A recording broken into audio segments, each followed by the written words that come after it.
It's Thursday. I'm straight today. It's Thursday. What do you mean you straight today is Thursday, brother? Be honest with me, brother. Are you straight? Are you gay? What? I really want to solve a problem. With the Malcolm X photo? Yeah, what's going on? All right. Are you homosexual, bisexual, trans woman, or heterosexual? Yo, your questioning. I know your intentions is to not be disrespectful. So as somebody in the community, I will say somebody in what community? In the queer community, that your approach is a bit harsh in terms of your language. Okay, so let me ask you a question, because I'm here to be educated, my brother. Oh, for sure. Okay, I'm here to be educated, and we're here to educate you guys as well. And of course, we all coming in the spirit of respect. Now, when I ask people if they are lesbian, gay, bisexual, transgendered, or heterosexual, I'm asking that so I can understand their personal frame of reference. So, for example, last night's conversation was about light skin supremacy and dark skin supremacy in the black community. So everyone who came on, I asked them, are you light skin, brown skin, dark skin, or mixed race? So I need you to explain to me, my brother, when I ask you, are you homosexual, bisexual, trans woman, or heterosexual, why is that considered harsh? Because that language is for you. I said I'm in the queer community, so that. Okay, so how does, and again, I want you to educate me. You're in the queer community. How does queer differ from homosexual, bisexual, trans woman? Queer means what? Educate me. Just in the community. I mean, you will really have to sit down and you're trying to talk political, so I'm trying to talk politics too. Okay. Well, tell me what it means to you to be queer. Because when you say you're queer, you're saying that you're not. Are you saying that you are or you are not homosexual, bisexual, or trans woman? When you say queer, I'm not straight. Okay, you're not straight. Stay with me. Okay, because I'm learning. You're not. Stay with me. I am. Okay, you're not straight. I got that part. You're not homosexual either. Is that correct? Yeah, see, that's where it's funny, because I'm sure when you say homosexual, you're talking about two cis men, right? Two gay men. No. When I say homosexual, for me, a man having romantic interactions with another man, is homosexuality. So you do not have relations with other men? No, I don't. Okay, so you're not homosexual, so which automatically means you can't be bisexual, right? Because if you don't have relations with men, you're not bisexual either. You're not a trans woman. So help me out, my brother. You see me trying to get some clarity from you. What does queer mean? That means your sex is what? What do you do? What is queer? We trying to learn from y'all now. Y'all can't get upset at us, and we trying to understand you. What is queer? Yeah, so you're trying to understand, right? Queer, yes. What does queer? You said you're queer. What does... You're trying to understand what I do in the bedroom or what my political ideology is? Both. What does queer mean? Sexually, what is a queer? I would like to know that. And politically, where do you stand? So queer by definition means weird and has been, reclaimed to an extent politically and socially and culturally by the quote-unquote non-heterosexual community, because there's lots of labels and ways in which people identify. It's not very stringent as the quote-unquote LGBTQ alphabet, but queer just means pretty much, outside of the norms, outside of the stringent relations. So talking about outside of that. Okay. Question for you. So you could engage in homosexual relations as a queer person, correct? Sure. Okay, gotcha. So queer is you're not choosing any specific. You're not choosing homosexual. You're not choosing bisexual. You're just queer. You're outside of the heterosexual dichotomy. Absolutely. I got you. That's a pretty good, intro. Okay. Now let me ask you this. I assumed by your voice that you were born a biological male. Was I correct in that assumption? I would probably stay away from assumptions. Well, okay, no. Well, what were you born? Were you born biologically a man or a woman? I also would challenge this idea that those are the only two options, but we haven't gotten to the politics. So are we doing but no, we going right to the politics. But can I get some clarity on that though, my brother? Because again, y'all cannot be hypocritical. And what I mean by that, when we're trying to understand you, now we might forever disagree, but I at least want to understand you. There's people who disagree with me, but I at least want them to understand me. I don't care if they disagree with me, but I want them to understand what they're disagreeing with. I don't want them disagree with me for what I really stand for, not for what you think. So when you just said you would disagree that man and woman are not the only two gender options at birth, could you give me some additional gender assignments that can occur at birth? Because I thought you could only be born a man or a woman. So how else can you come out of your mother at birth? Well, firstly, you were born a baby. Secondly, as regards your sex, there are also intersex individuals who are anywhere in it is a spectrum in terms of your biological or your physical makeup, whether that's your secondary sex characteristics, your hormonal levels, your genitalia, all of these things. I understand. Some folks are born. Some folks are born different. What were you born? Okay. What were you born? I was assigned female at birth. Okay, you were assigned female at birth. And how do you? I know you mentioned queer. Now, is queer sexual orientation or is queer also a gender preference? Yeah. It's both. It's all the above. It's all of the above. Okay, so when you say you're queer, you're not assuming man and woman, and you're not assuming any particular sexual orientation. Facts. Got you. Thank you for that education. Give me your politics, my brother. What is it that the heterosexual black community needs to understand about you in particular and the black LGBT movement in general? Give us some political positions. The first thing black people need to understand is that the experience of black people is their primary experience, period. Okay. They're just like you cannot choose to be heterosexual before you choose to be black, right? If that is a choice you make, okay, you are seen as black before anybody knows what you got going on. I right? agree. The blackness is just the experience. So I think it is, even though it may not be intended to be disrespectful, to ask somebody if they're gay first or if they are black first, it is a facetious point at this point. I don't think it's facetious though, my brother. And the reason excuse me, my sister, the reason I'm saying that, and I want your response, is because a lot of black LGBTQs, they wave that flag and they only come out to protest or stand up when it involves the sexual agenda. You don't see them when it involves regular black issues. I'm not talking about all of y'all, but I don't think you can call it facetious. We cannot assume that black LGBTs feel that they are black first, because I've heard black LGBTs say that they were not black first, I've heard some say they were gay first or queer first. I've had others say that they were both. So not everybody in your community, good sister, assumes black first. Out of respect, Prince. Yes. I'm gonna keep it to a strict he, him pronoun on this page. Okay, I got you.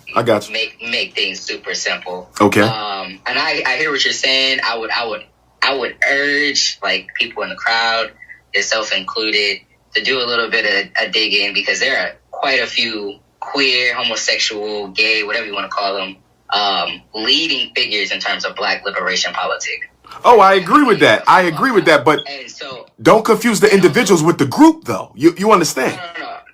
That's just like saying you know a couple gangster rappers who don't spew misogyny in their music, or you know a couple gangster rappers who don't promote light-skin supremacy. Just because you might know a couple rappers who don't use profanity in their music, the truth of the matter is the hip-hop genre, you understand, is a very skin color prejudiced community.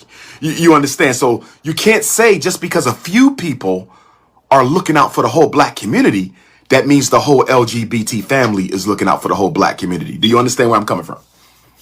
I mean, I could say that for any particular demographic within the Black community. I agree. I agree with that. Particularly, and I think you would agree with this also, particularly heterosexual Black men. What about them? I find that a lot of these protests to protect Black men from police brutality have been led by Black women and Black queer folk, and that's just being present at them. I also think that it is it's difficult to think that people are choosing their sexuality first. I mean, when people choose to ascend in terms of class to leave the majority of Black people and exploit the majority of Black population, you're Pan-African, right? Yes. Right. And so we understand that, class exploitation is extremely prevalent, especially globally when it comes to Black bodies, right? True. Racism is worse, though. Right. So what do you think that not the new house Negroes, but the continued house Negroes are those who are actually sitting in the house with the white people, class wise? Okay. If they're sitting in the house with the white people, the question becomes: are they advocating for us, or are they simply there to collaborate with the oppressor? Are they?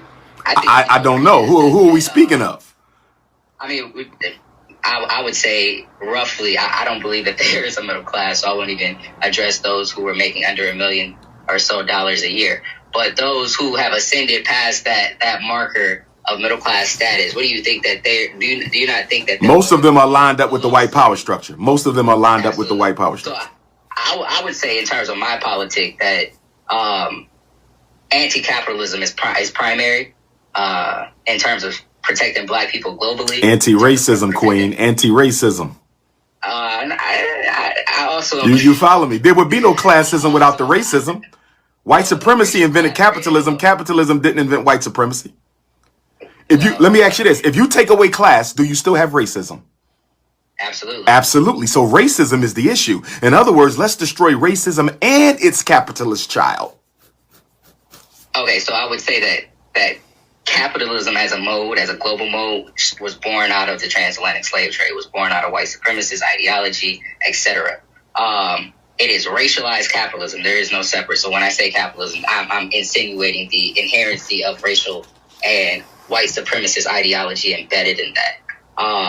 What is your position on the Black LGBT community uniting with and integrating with the white LGBT community? Where are you on that? Are you an LGBTQ integrationist? Are you a nationalist? Do you believe y'all should fight your own fight separate from the whites? No, I'm pro-Black, and I would urge the rest of Black people to hop on that bandwagon to protect all Black people, regardless of if they are cis heterosexual men or any of the other bodies who are typically experiencing intracommunal violence from cis heterosexual men. But yeah, so no, I think that the only people who are the closest that we can even get to in terms of like the house Negroes or the weakest links or the people who are exploiting us the most are actually straight and are actually men, because they are able to ascend in this patriarchal society in particular ways, whether you want to look at statistics, whether you want to look at intracommunal violence, whether you want to, whatever you want to look at. Okay, right? I don't think are you talking about straight Black men? You're not saying straight Black men are the culprits, are you? Culprits of what? Of what you just spoke of, those ills, the exploitation and all of that, because Black men. So I made two different points. I said that one, if we're going to talk about people who are quote unquote in the house Negroes, right, are the people who are able to ascend most and even participate in the exploitation of, right, quote unquote field niggas, right? And so that has to do with class. That also has to do with the fact that we live under patriarchy, right? So that also has to do with the fact that you have men. But then if you also want to look at violence in our communities, right, perpetuating violence, I am pro-Black. I would like to reduce/eliminate the amount of violence experienced within Black communities. And so oftentimes, intra-communally, because we know violence is proximity-based, right? Black, cis, which means you born a man and you still identify as a man. Wait, and clarify again, Z, what was your gender assigned at birth? Well, I don't understand the relevancy of that. No, because you answered it early. I just want to remember because somebody said I called you queen because I thought you said your gender assigned at birth was a female. Was that correct? No. I said I was queer. I said I was queer throughout this process. No. I got the queer part, but what was your gender assigned at birth?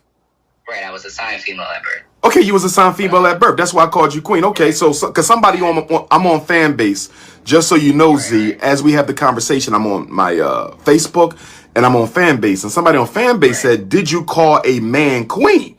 But you was assigned the gender of female at birth, so I was appropriate. I thought they were saying I was misrepresenting. Okay, go ahead, continue. I'm sorry. You are misrepresenting me, but I okay. So concerned with the language. No. I want to be educated, Z. No, I want to be educated, sis. When I call you queen or sister, based on the gender you was assigned at birth, is that disrespectful to you? Absolutely. Okay. Why is it disrespectful to you, and what would you prefer I call you? Well, you can stay away from the royals because... No. That's just who I am. You don't have no control over that. Do you understand where I'm coming? No. I want you to make sure you stay within the zone of what is eligible to be critiqued. In other words, I have black women who will say, "Don't call me queen." It's not up to them. Because calling black women queen is second... Stay with me. It's second nature. You understand? It's like I'll call a grandmother queen mother. She might say, "I don't want to be called queen mother." It don't matter. I'm going to give you the title of respect, whether you like it or not. So for you, getting away from the royals, calling you sister would be disrespectful if I understand you. Correct? If we working in the politics, you can call me comrade. Okay, but comrade is political. Comrade is political. Absolutely. What would be the appropriate gender pronoun for you? He, him.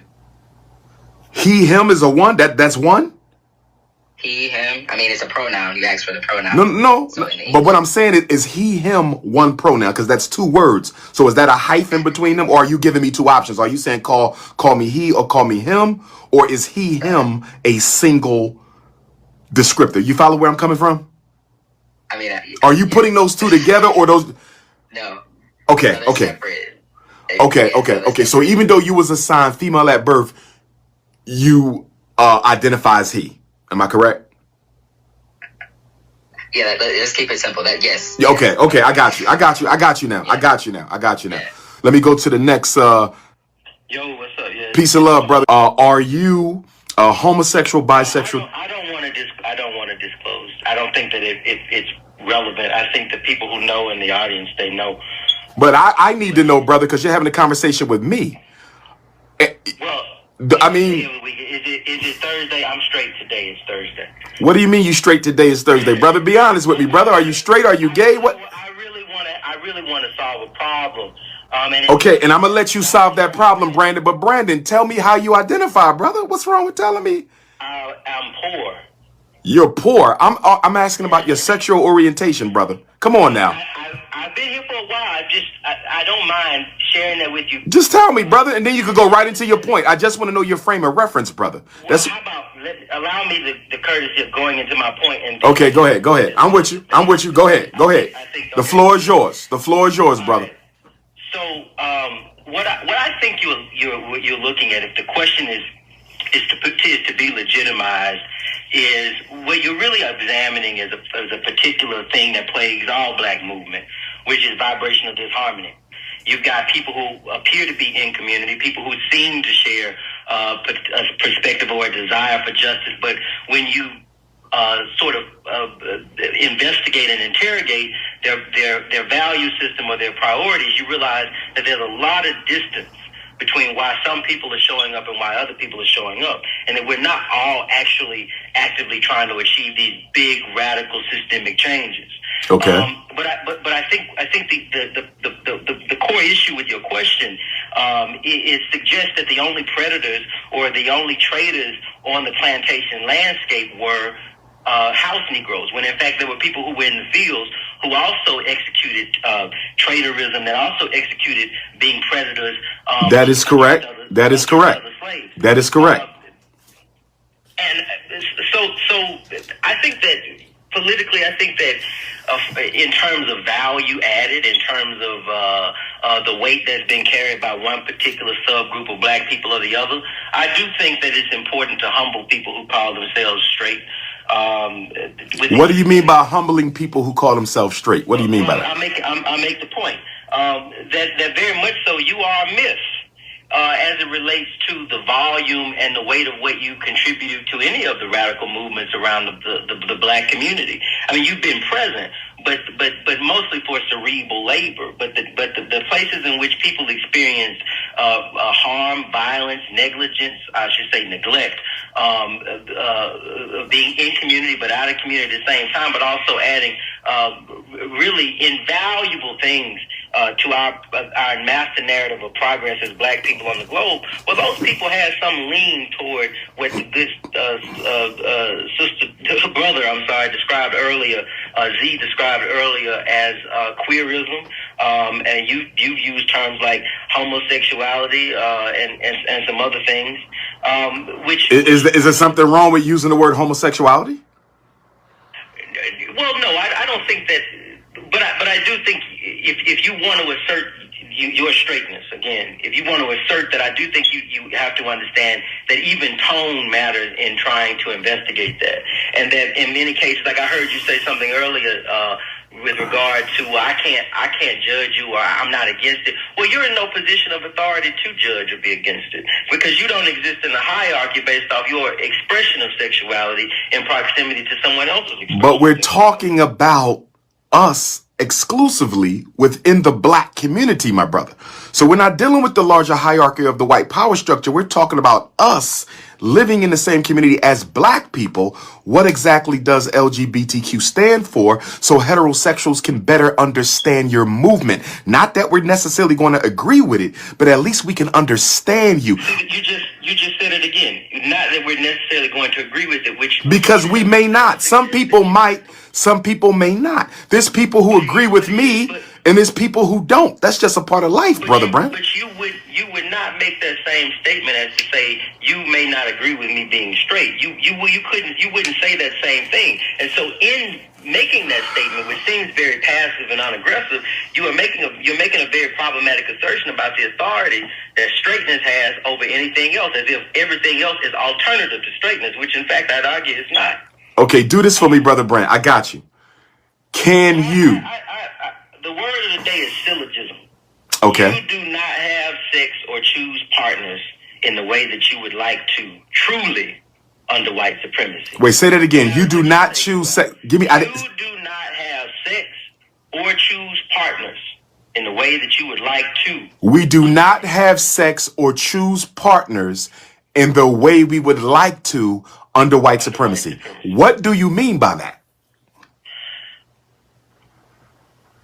That in some very unfortunate ways, wherever you see yourself on what they call a spectrum, that we are all inhibited and restricted in how we express ourselves through procreation, through partnership, through community, through the very simple function of the orgasm, as it relates to the way that we are all under the surveillance of white supremacy that basically says that has always said and continues to say very subtly that black sex should be illegal, that it is amoral, that our sexuality is something other, in the same way that you, as a straight person, would like to other this thing, homosexual, queer. White supremacy certainly others black sexuality, all black sexuality. Understand that. The Okay. white supremacy others and takes away the normality and the value of all black sexuality. It's always important when you're on a stage that when a person makes an important statement that you amplify that statement. And I would agree with the good brother Z, anti-capitalism is primary. No, it's not. White supremacy is primary. White supremacy invented capitalism. I didn't say we would agree. I said I would agree. I understand that. And I'm just clarifying my position that without white supremacy, there is no capitalism. They invented it. Capitalism is the economic system of white supremacy. Are there LGBTQ agents and ops in the black community? Yes. I'm sure. But are there also are there straight agents and ops in the black community? Yes. I agree. Yes, sir. Nobody said it wasn't. I didn't say that the LGBT community represents the sum total of all degeneracy in the black community. I never said that. And we know that's true because we understand that we can experience anti-blackness in predominantly black spaces. And so I hope that your conversation evolves to somewhat of a solutions-oriented thing, but I would caution you. But you didn't give us a single solution, Brother Brandon. How are you going to say you want the conversation to evolve to solutions, my brother? You didn't give us not one solution. Well, I have a book of them. You really want them? Or Sure. Should I make policy? I run a policy group. It's called Campaign X. Okay, so in Campaign X, can I ask you a question? And then we got to let you go to move on to some more speakers. But I appreciate you, Brother Brandon, for joining us, brother. What are the 3 major policies you're working on right now in your policy group? Quickly, name the 3 major policies you're working on. A $33 minimum wage. We also need to rewrite HR 40 so that we can distribute equitably reparations in this country, and statehood for the District of Columbia to ensure that they receive electoral vote representation and also receive legitimate representation of in both houses of Congress and a structured government that ideally would be majority black and ideally would elevate policies that would improve the overall quality of life for all Washingtonians, whether or not, I should say residents of the Douglas Commonwealth.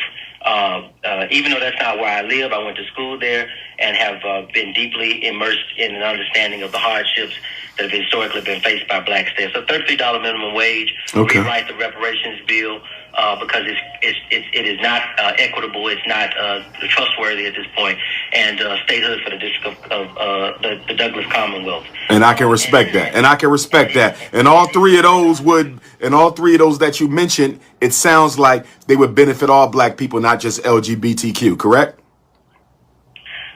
I would say that every single one of those policies for me was drafted from the Constitution, from me constituting myself from the position of the queer and bi and gay members of our society. And that's what makes it more valuable for everybody else. So I didn't understand that. Those policies will benefit all black people, correct? That includes gay and straight, correct? Yes, I just made the important observation that when writing those policies, I didn't constitute myself from seeing myself as a straight black man. No, not as a straight black man, but as a member of a member of the black community, correct? And look and identifying which identities in my community face the greatest systemic hardships and the greatest exclusion, intercommunity, intraracial, interracial, and it would be true that in all of those particular situations that there has to be some hyper focus on people who have disabilities, people who have social disabilities, people who have socially disadvantaged identities, and yes, those are LGBTQ people. Okay, so you saying so Brandon, Brandon, in your reparations bill, you have a special component of reparations just for the LGBTQ. In the discourse, in the actual bill, no, but in the discourse that's going to lead to what will become a bill, yeah, there's a particular focus group for the interest of black identifying black activists, black abolitionists, queer identity. Yeah. Okay, I got you. Thanks a lot for that, Brother Brand. There is an interest group for disabled persons, as there is an interest group for elder persons to contribute to this policy. But we begin at the level at which we see the most harm being done, and we cannot deny that in fact the group that you are choosing to discourse about today fit into that. Got you, brother.